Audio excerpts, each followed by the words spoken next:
Эмнегедир эшектин жаш баласы анын жүгү өтө оор деп чечти.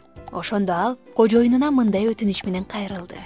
Кожоюнум, менин жүгүм өтө оор. Мен аны көтөрө албайм. Мен тааныган эшектердин баардыгында бир топ жеңил жүктөр экен. Менин жүгүмдү жеңилирээкке алмаштыра аласыңбы? Ошондо кожоюну: Мен сени өзүмдүн жүктөр турган кампама чакырам. Өзүңө жакканды танда.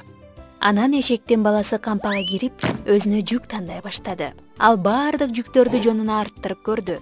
Анын баары ага өтө оор болуп көрүндү.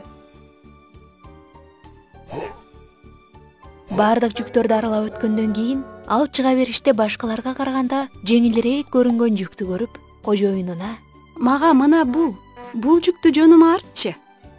Эх, кичинекейим, бул сенин өзүңдүн эле жүгүң эмеспи? Урматтуу угармандар, ар бирибизге эле биз өтүп жаткан сыноолор, кыйынчылыктар башкалардыкына караганда оорураак, татаалыраактай сезилиши мүмкүн.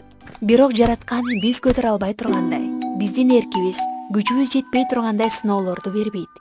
Жана албетте, кандай гана кырдаал болбосун, жараткандын осуяттарын аткарсак, анда ал бизге өзү жар болот.